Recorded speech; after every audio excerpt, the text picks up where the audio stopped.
Fala pessoal, tudo bem? Hoje eu vou falar aqui de Isaiah Berlin, esse pensador do século XX, super importante para o liberalismo e fez parte dos meus estudos de autores do liberalismo.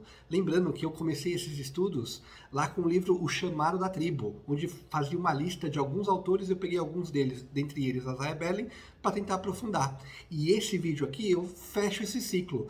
Vamos ver as contribuições de Isaiah Berlin para o liberalismo, uma vez que eu já li uma meia dúzia de livros dele. Ainda tem muitas para ler, mas acho que por hora dá para a gente entender o que aconteceu com esse pensador e quais foram as contribuições dele. Primeiro, então, me apresento para quem não me conhece. Meu nome é Ricardo Malaquias e esse é o meu canal, onde eu discuto aqui os meus livros, o que eu tenho estudado e compartilho meus entendimentos sobre ele.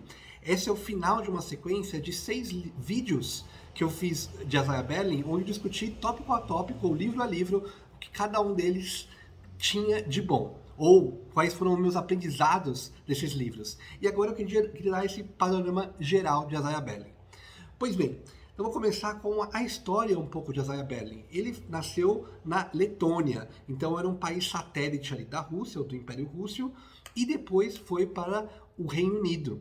E eu acho que isso marcou muito bem ele. Ele era judeu, então naquele momento existia um antissemitismo, tanto na Rússia como até mesmo no Reino Unido, mas ele ficou eu diria, impactado, né? Ficou admirado com tudo que existia no Reino Unido comparado ao que tinha na Letônia.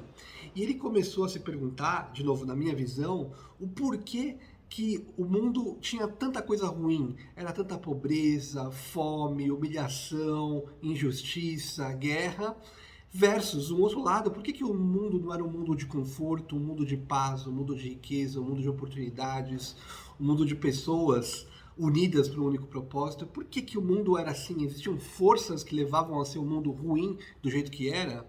Então, essa primeira pergunta fez com que ele tivesse o primeiro grande bloco de insights, né? Ele falou, olha, eu vim aqui pro Reino Unido, achei que o negócio está muito melhor do que estava na Letônia, e eu estou impressionado com isso. Tanto é que, quando acabou a Segunda Guerra e convidaram ele para ir para Israel, ele não quis ir, ele quis ficar no Reino Unido porque ele gostava do Reino Unido, né?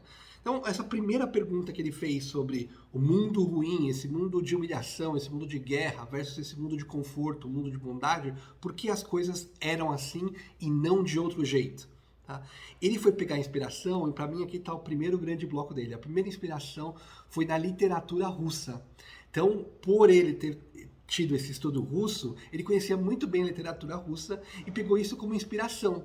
Porque os autores russos, ao descreverem a sociedade na época, eles também estavam preocupados justamente com essa pergunta de por que o mundo é ruim e não pode ser melhor, o que leva a essa situação. Ele se inspirou na literatura. Então, essa elevação da literatura para não ser apenas um divertimento, mas um entendimento do mundo, o que ele pôde pensar com isso, acho que já mostra todo o valor que uma literatura pode ter, em particular a literatura russa, ali do século XIX e século XX. Então, essa primeira ferramenta, não diria que ainda nem um insight, mas essa ferramenta de utilizar literatura para entender o mundo, já mostra aqui um pouco da inteligência que ele teve e como ele conseguia dominar isso para gerar alguns insights super importantes. E aí, estudando isso, o primeiro insight que ele teve foi o insight do livro O Porco Espinho e a Raposa, que é esse livro aqui. É um livro pequenininho, mas bastante conhecido dele, onde ele analisa justamente os autores russos. E o que ele vai concluir aqui? Olha, tinha autores que tinham uma ideia fixa para explicar toda essa maldade que existe no mundo, e tinha autores que entendiam coisas separadas e sabia que o mundo era muito complicado. E eles viviam muito bem com isso. Olha, o mundo é complicado, eu entendo algumas coisas, mas eu não vou conseguir encontrar a chave que vai responder todos os problemas. Nessa separação, então, o porco-espinho é aquele que focado em uma coisa, e a raposa seria aquela coisa que sabe a realidade, mas sabe ela em partes e vive bem com isso. Ela está tranquila com isso. Ela sabe que é difícil ter uma visão única de toda a realidade e talvez ela nem exista. Então, essa visão que ele teve já da literatura russa, onde ele analisou quem? Tolstói, porque Tolstói ficava no meio do caminho. Em que sentido? Tolstói, ele escrevia muito, ele era uma raposa, o que ele escrevia era sobre isso, mas ele acreditava ser um pouco porco-espinho. Ele acreditava que tinha que ter encontrado uma fórmula única de explicar toda a realidade. Então ele vai discutir muito bem isso com Tolstói. Mas acho que o ponto aqui de estudar literatura russa foi entender que existiam ideias diferentes para representar o mundo, e esse é o primeiro insight que ele tem. Uma ideia fixa que explicaria tudo, e várias ideias que não necessariamente sejam consistentes, mas que as pessoas estariam confortáveis com isso. Esse foi o primeiro insight dele. Depois ele passa para o segundo bloco de ideias aqui. Esse segundo bloco de ideias, ele vai analisar, olha, eu tô aqui no Reino Unido, de novo, minha interpretação, né? Eu tô aqui no Reino Unido, as coisas não estão tão ruins assim quanto se faz parecer nas discussões com os intelectuais. Comparado com outros lugares, o Reino Unido teve bastante sucesso. Isso não significa que não tenha problemas, mas a gente teve um relativo sucesso. E por que a gente está discutindo isso, discutindo que a gente precisa reconstruir a sociedade desde o zero para atingir um objetivo? Por que isso acontece? Ele entende que a briga naquele momento era uma briga por ideias. Ou seja, as ideias influenciam a realidade. Eu diria então que esse é o segundo insight dele. O primeiro, porco espinho e a raposa, e o segundo é que as ideias impactam a realidade. E aqui eu vou pegar um livro que eu li por último dentro dos 6, que é o livro de Karl Marx, mas ele fala aqui que como as ideias do Karl Marx influenciaram toda a sociedade desde quando ele escreveu o Capital até hoje, até o momento que ele escreveu, que foi ali na metade do século XX. E por que isso é importante? Porque o próprio Karl Marx não acreditava nessa ideia de que as ideias influenciam a realidade. A tese dele era justamente de que existem forças além da intenção humana que direcionam a sociedade por um caminho, e por isso ele consegue explicar por que o mundo tem tantas coisas ruins nas palavras dele. Então, as ideias impactam a realidade. Então, já que são as ideias que impactam a realidade, o que estava acontecendo naquele momento? Não era uma briga por recursos, era uma briga por ideias. Qualquer ideia era superior à outra. E isso tinha consequências práticas no dia a dia. E aí ele vai discutir a principal ideia que naquele momento no Reino Unido estava sendo desafiada, que era a ideia de liberdade. E aí para mim vai esse terceiro livro que para mim é o melhor dele, Freedom and its Betrayal. Eu leio aqui como Liberdade e seus traidores, porque ele fala aqui de 6 filósofos com uma tradição contra a liberdade. Então, a liberdade foi um conceito fundamental para o Reino Unido e que ajudou eles chegarem naquele momento de desenvolvimento. E as pessoas estavam discutindo que vamos abandonar essa ideia de liberdade. Quer dizer, uma vez que você construiu o castelo, aí você dispensa os tijolos e vão tentar construir de outra forma. Só que querendo manter o castelo de pé. É óbvio que não dá. Então, abandonar essa ideia de liberdade é uma ideia muito estranha para ele, e por isso que ele foi entender qual é a raiz dessa ideia. E aí ele foi lá na época do romantismo, entre 1760 e 1830, para entender quais eram os filósofos que iniciaram essa tradição de ser contra a liberdade. Não vou falar aqui dos 6, vou deixar o link, obviamente, aqui do vídeo, mas eu separo em 2 grupos. Aqueles que falam que liberdade não é bem isso que a gente entende de forma comum, que é você fazer o que você quiser sem ter qualquer empecilho. Óbvio que isso precisa de uma coordenação, porque uma liberdade não pode transpassar a do outro. Mas não é isso que eles falam. Eles falam, liberdade não é bem isso. Liberdade seria você fazer aquilo que eu quero.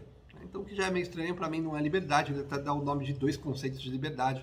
Liberdade negativa, aquela que você limita a liberdade para que todo mundo tenha, ou a liberdade positiva, aquela que você decide por conta própria.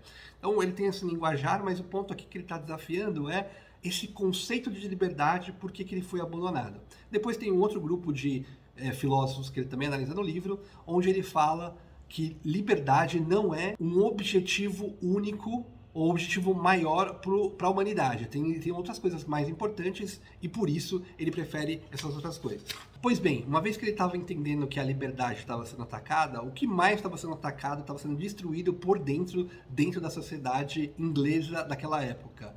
Ele entendia que as ideias do liberalismo estavam sendo desafiadas. E por que estavam sendo desafiadas? Porque existia uma corrente de ideias que vinha ali desde o período romântico, de novo de 1760 a 1830, onde ele percebeu que nasceu ali uma ideia diferente da ideia do liberalismo.